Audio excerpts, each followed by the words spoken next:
acesta, Centrul de Limbă și Cultură Poloneză din cadrul Universității Babeș-Bolyai Cluj-Napoca marchează 20 de ani de la înființarea sa. Printre evenimentele organizate cu această ocazie s-a numărat și un recital de muzică poloneză și expoziția Alianța Militară Polono-Română din perioada interbelică, despre care vom afla mai multe din materialul următor, după care revenim în studio cu o discuție despre cei 20 de ani.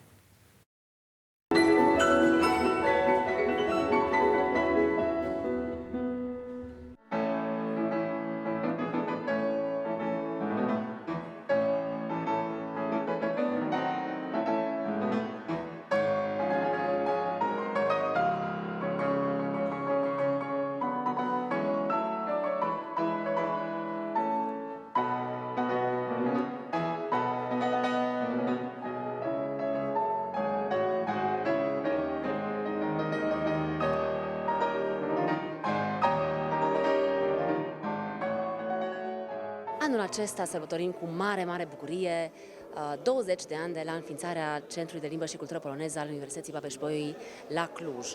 Acum, trebuie spus că prezența poloneză la Cluj este mai veche decât acești 20 de ani din urmă. Deci, în momentul de față, Centrul de Limbă și Cultură Poloneză organizează evenimente care au drept scop propagarea culturii poloneze în rândul clujenilor, prezentarea diverselor aspecte cele mai interesante ale acestei culturi.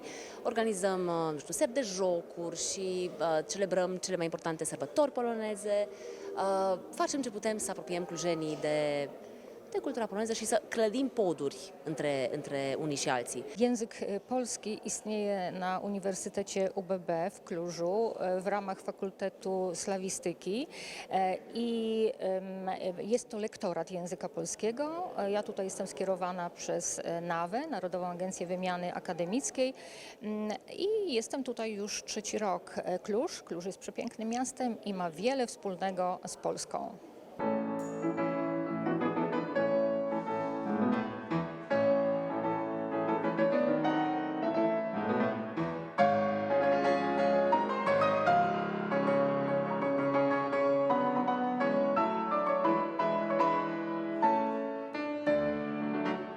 Expoziția pe care o vedeți a fost creată în anul 2021, când s-au îndeplinit 100 de ani de la legarea relațiilor militare între Polonia și România.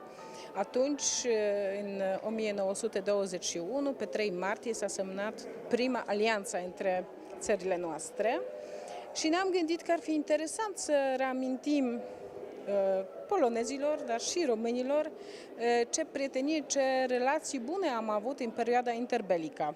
Bineînțeles, aceste alianțe semnate au fost foarte importante pentru relațiile noastre, dar în ele intrau și relațiile prietenești între Józef Piłsudski, mareșalul Józef Piłsudski, și familia regală din România. Se vizitau, petreceau timp împreună la Sinaia și în Polonia, deci a fost și ceva personal, nu numai formal. Expoziția în sine a fost creată de un profesor care este specialist pe relațiile polono-române, care se numește Henryk Walczak, este profesorul Universității din Szczecin, care a gândit această expoziție pentru noi, pentru Institutul Polonez din București.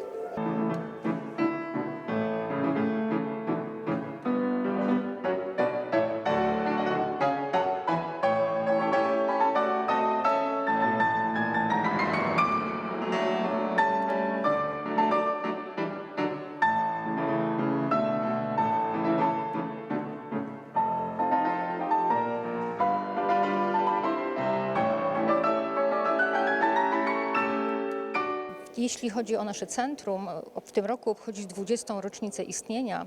Tych wydarzeń było bardzo wiele. Mieliśmy już wszystkie święta polskie, obchodziliśmy w tym tradycyjną Wigilię, Andrzejki pełne wróżb i tajemniczości. Mieliśmy również święto 3 maja, Konstytucji 3 maja, Dzień Flagi, no i wreszcie finałem będzie koncert.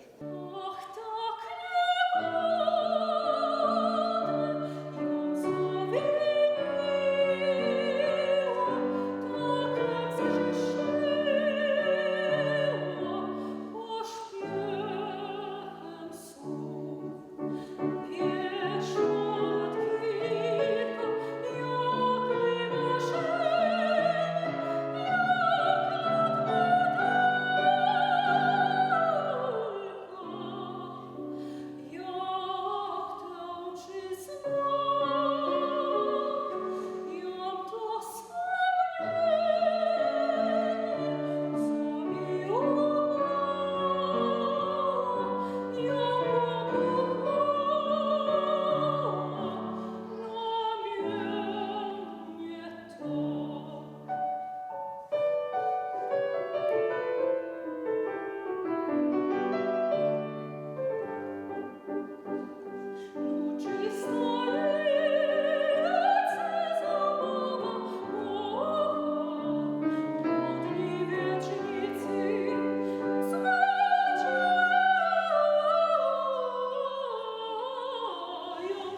Ne bucurăm de aniversarea Centrului Polonez, care împlinește astăzi 20 de ani, unul din cele 24, iată, centre culturale din cadrul Universității Babeș-Bolyai, una din particularitățile ei cele mai importante fiind tocmai această latură multiculturală a ei. Din cele 24 de centre culturale, Centrul Polonez a fost dintotdeauna unul din cele mai entuziaste, cele mai active și cele mai implicate centre. Astăzi ne-a încântat cu ocazia acestui jubileu cu un concert minunat și cu o expoziție la fel de minunată. Ne bucurăm să aflăm multe despre Polonia, la fel cum sunt sigură că se bucură și studenții UBB și UBB-ul se bucură de această latură, de această deschidere către limba și cultura poloneză. A evoluat foarte mult de la început centrul, categoric, de la impactul evenimentelor până la numărul cursanților. Deja suntem destul de, nu știu, prezenți, cred, în peisajul clujan. Adică am avut legături cu toate, cred, aproape toate instituțiile mari din Cluj, am colaborat cu mulți oameni și a fost foarte frumos. A fost o aventură foarte palpitantă și cu siguranță viitorul ne va aduce și alte aventuri palpitante.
O prezență foarte activă în peisajul cultural clujan, Centrul de Limbă și Cultură Poloneză din cadrul Universității Babeș-Bolyai din Cluj-Napoca a organizat de-a lungul celor 20 de ani de existență a sa o serie de programe de promovare a culturii poloneze, cursuri de limbă polonă, despre care vom afla mai multe de la invitata mea, Ioana Diaconu Mureșan, coordonator programe în cadrul centrului și traducătoare și trebuie să zic coordonator voluntar.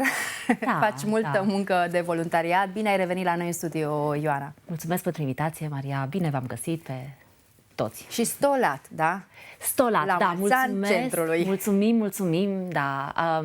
Asta este urarea de la mulți ani în limba polonă. Românii sunt mai vagi, urează doar la mulți ani, adică să ne trăiește, Matusalemi, cât vrei tu.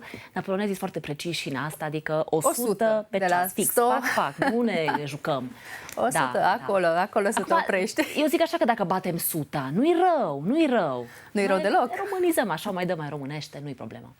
Ați ajuns la 20 de ani de centru, dar prezența poloneză, cel puțin peisajul academic, e de mai de mult. A fost un lectorat care a fost înainte de a se înființa efectiv Centrul de Limbă și Cultură Poloneză, ca să nu mai povestim de anumite alte legături ale polonezilor cu acest minunat oraș care este Cluj-Napoca. Da, păi poate că ar trebui să vorbim chiar să începem de la primul rector al precursoarei Universității Babeș-Bolyai, care era colegiul iezuit, primul rector al acestui colegiu iezuit, înființat la ordinul lui Stefan Batory, a fost Jakub Wujek, un polonez, traducător al Bibliei, este unul dintre cei mai cunoscuți traducători ai Bibliei în limba polonă, așa, și care a înființat tot așa un colegiu iezuit la Vilnius. Și pentru că colegiul acela de la Vilnius mergea foarte bine, Stefan Batory este, da, numele poloneză, pronunția poloneză a faimosului rege, așa l-a invitat și la Cluj, să facă asta și la Cluj și iată, de acolo a înflorit UBB-ul, care este acum, ce este, nu știu, cea mai mare universitate din țară, a doua cea mai mare, nu știu exact cum stă cu ranking-ul acum, dar pe acolo. Și ziceam că a fost un lectorat înainte de centru și până la urmă, ca să cumva să... A fost un lectorat, dar prezența poloneză a fost încă și mai veche, din interbelic. Au fost niște personaje foarte importante în Cluj. Kazimiera Ioacoviciuvna este una dintre polonezele importante care a Ați avut și eveniment de-a lungul anilor, evenimente despre toate aceste legături. Da, a marcat printr-o expoziție prezența Kazimierei Ioacoviciuvna la Cluj. A stat aici 8 ani, a fost poetă, a fost o mare feministă, pentru că în perioada feministă aveau loc și în România și în Polonia diverse conferințe pentru susținerea acestui demers al femeilor de a se manifesta mai puternic în societate, în viața societății. Și ea a susținut niște conferințe, în fine, avea legături cu feministele de la noi. Și după război, din cauza, contextului care a fost atunci, ea a rămas la Cluj 8 ani până la urmă. Ea a fost și secretara personală a lui Piłsudski, a mareșalului Piłsudski. Da, o figură care... În fine, nu intrăm în istorie aici, ar fi multe. Am avut o emisiune întreagă, cred că am avut-o, dacă țin bine minte, cu câțiva ani, numai despre... Da, a fost, nu mai menționăm. În fine, deci Kazimiera Ioacoviciuvna a stat mulți ani aici, a tradus literatura română și maghiară în polonă. L-a tradus pe Eminescu minunat, cu tot ce trebuie, cu ritm, se poate cânta. L-am cântat în Polonia, deci am cântat pe versurile lui Eminescu, cu melodiile pe care sunt cunoscute, dar cu varianta poloneză și totul perfect, la măsură, perfect. Da, o altă prezență a fost Maria Casterska, soția profesorului Petre Sărgescu, matematician de renume și așa. Ea a scris, a fost o literată și scriitoare și a scris diverse povești, diverse lucruri și pe ea am omagiat-o, de fapt pe ei, pe cei doi. I-am omagiat printr-o expoziție acum 10 ani, la aniversarea de 10 ani. Da, cred că asta acum încercam și eu să mă amintesc și cred că a fost într-adevăr la aniversarea la 10 ani de existența centrului, centrului. Da, și am adunat studenții, am îmbrăcat frumos în straie din vremea respectivă și am citit diverse fragmente din creațiile celor două, pentru că și la Ioacoviciuvna la fel am făcut, a avut o expoziție la Biblioteca Județeană Goga și la fel ne-am costumat în haine de epocă și am citit niște fragmentele din poeziile ei, din proza scrisă de ea. Da. Cei 20 de ani, cum spuneam, au fost presărați cu foarte multe evenimente. Cum spunea și Mihaela Bogdan, coordonatora Centrelor Culturale din cadrul UBB, sunteți una din prezențele super active în peisajul cultural clujan. Foarte multe evenimente pe care le-ați organizat. Ați fost inclusiv prin școli, pe la diverse alte evenimente, astfel încât să promovați cultura poloneză, limba polonă, cursurile pe care le organizați voi cu studenți, cursul de începător, avansat și așa mai departe. Haideți să vedem puțin cum au fost cei 20 de ani, cum a crescut centrul și ce gen de evenimente mai exact ați gândit, ați propus publicului clujan. Primul eveniment așa mai important pe care l-am organizat a fost un concert Floripari, un concert de muzică veche, poloneză, cu niște, aveam avut ceva dansatori care le-au dansat foarte frumos, dansuri populare. Și când la început, asta a fost prin 2000, să zic, 9, 10, așa ceva de mult. Și atunci când lectorul de atunci, Małgorzata Tomaszkiewicz, care și ea a fost la tine de foarte multe ori și care vorbește foarte bine și limba română. Da, acum predă română la Cracovia, la Universitatea Jagiellonă, așa ca o paranteză. Da, deci când împreună cu Gosia spunea, hai să facem acest concert, mi se părea că nu se poate. Cum să organizăm noi un concert? Adică cum? Eram, pe vremuri. Și de la concertul acesta micuț pe care l-am organizat atunci și până la toate expozițiile mari pe care le-am organizat sau coorganizat în Cluj în multe instituții. Este o cale foarte lungă. Da, avem foarte mulți și frumoși studenți, am avut de-a lungul anilor. Am organizat, după cum știi, diverse Andreichi, sărbători poloneze, Sfântul Andrei de Crăciun.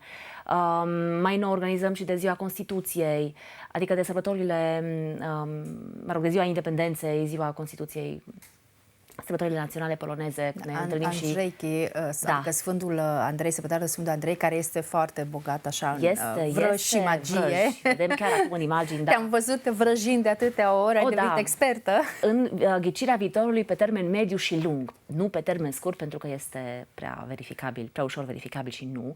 Da, deci au polonezii niște moduri foarte specifice de a ghici viitorul. Mă rog, de obicei se vorbește despre afara ursitului. Cu cine te măriți, respectiv în sori, câți copii o să ai, taram.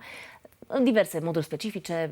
Aici avem șirul de papuci pe care da, trebuie să ne descălțăm toți, persoanele necăsătorite, și se face așa un șarpe din pantofi și cine trece pragul primul se căsătorește primul. Deci despre asta e vorba, despre dragoste. Acum, bineînțeles că nu este magie neagră, albă, nu e magie adevărată. Deci trebuie să specific asta, pentru că am primit la un moment dat niște întrebări și așa avertismente, dar aveți grijă că vă jucați cu puteri ciudate. Și am răspuns, dar știți, noi numai ne jucăm, deci nu invocăm nimic, adică invocăm în glumă la începutul anului. În fine, nu ne jucăm, deci nu intrăm în teritorii periculoase, nu ne vindem sufletul, nu vindem sufletul nimănui, noi ne distrăm, ne simțim foarte bine cu studenții.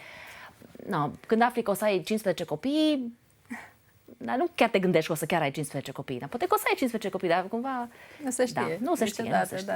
Da. Și pe lângă aceste evenimente, ce să mai zic? Nici nu știu ce să mai zic.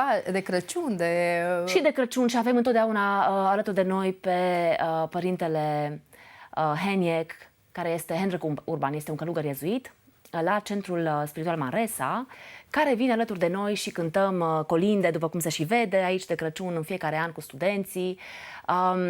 În anumiți ani în care avem lectori sau invitați care cântă la chitară, se cântă și la chitară, alteori doar a capela, după posibilități, dar întotdeauna e voie bună și este o poate, care este azima aceea poloneză, care, au ei un ritual de Crăciun, se rupe un pic de azimă și se fac urări așa între toți mesenii și e foarte frumos. Vă invit pe toți să veniți să vedeți ce frumos ne distrăm noi la Crăciun.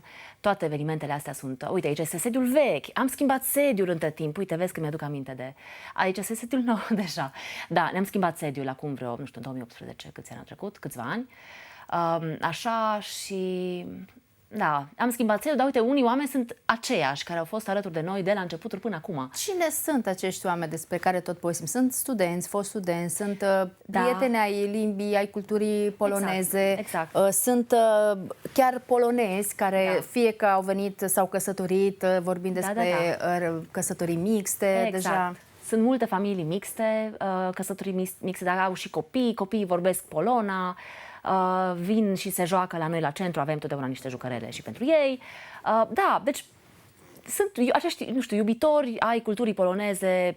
Unii vin, alții pleacă, alții revin, cu unii ne vedem peste, 10 ani, unii pleacă în Polonia, stau acolo câțiva ani, se întorc înapoi, cu soți fără soți, cu iubiți fără iubiți, în fine, Acum, nu puteam, poate trebuia la început să încep cu asta. Eu tot te-am întrebat de fiecare dată, te întreb și acum eu știu răspunsul, dar pentru telespectatorul pe care poate încă nu-l știu, care ne urmăresc, trebuie să te întreb și pe tine despre legătura ta personală. Cum ai ajuns tu fix la limba polonă, de ce și cum s-a ajuns să fii tu atât de implicată în a promova ce înseamnă limba și cultura poloneză la Cluj? Păi, totul a început într-o mare întâmplare, deci efectiv ini, mini, maini, mou, polonezii spun că a fost degetul, Palec Boga, adică degetul Domnului, cum ar fi. Deci pur și simplu am ales... Când ai fost studentă? Eram studentă în anul întâi, la LMA, în 1999, deci pe vremuri.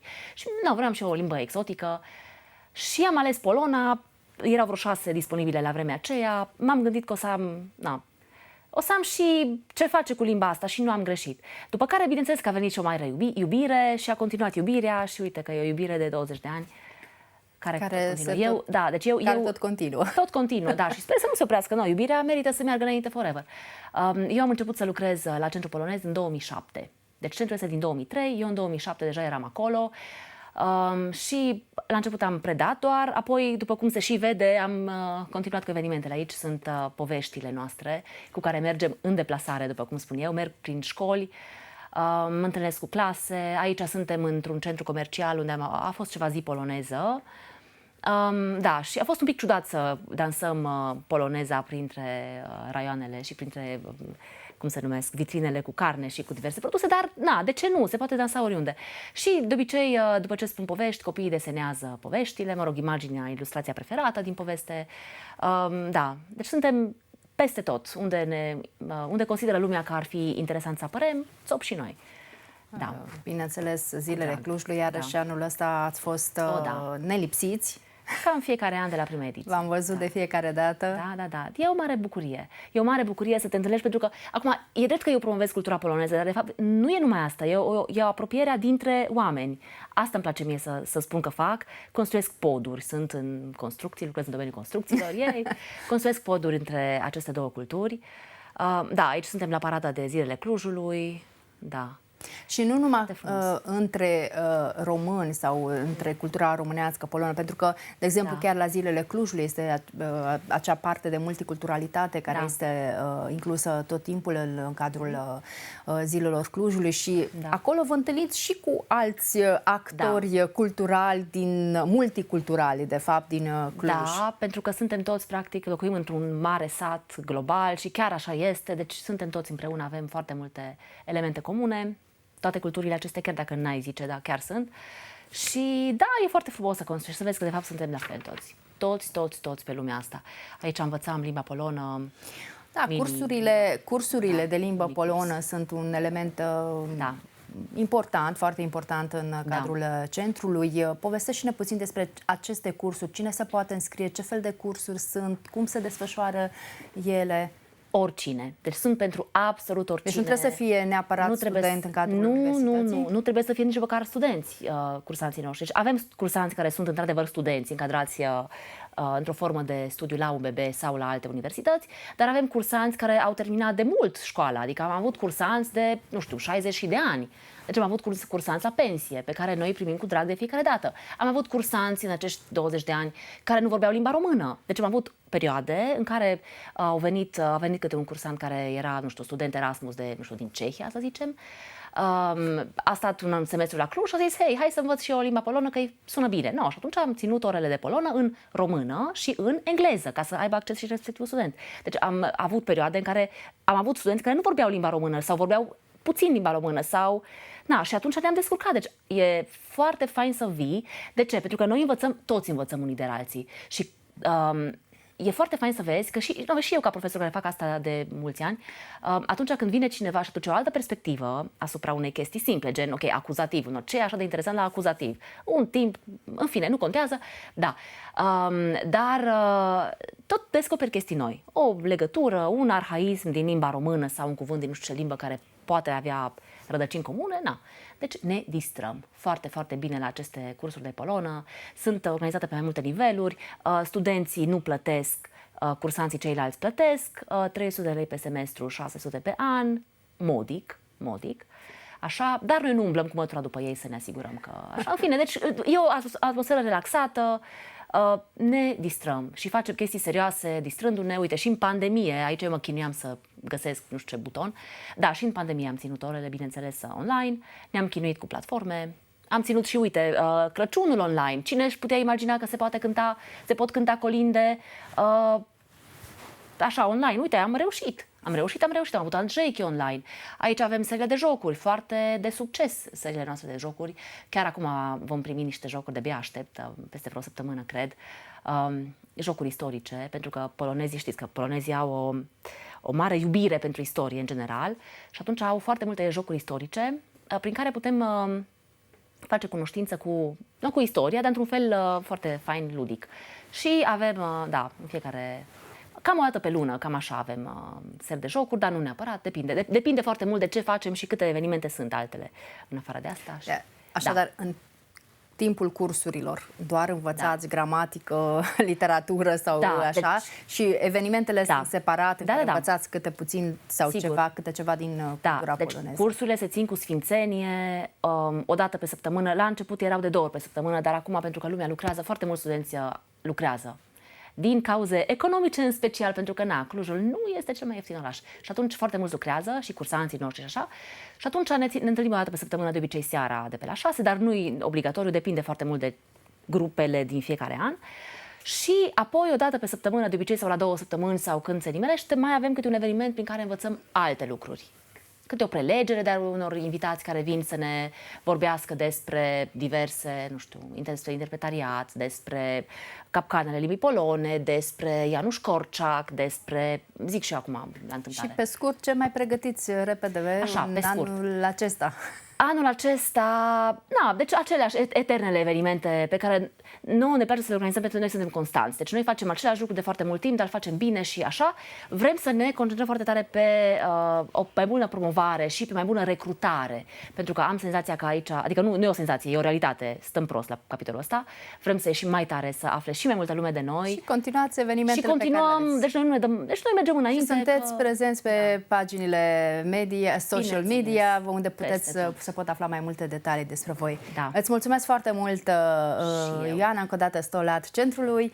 Mulțumesc că ai fost și astăzi alături de noi. Mulțumesc și telespectatorilor noștri și sunt Maria Cinarjiga. Vă doresc toate cele bune și vă aștept și data viitoare la o nouă ediție a emisiunii Transilvania Policromă.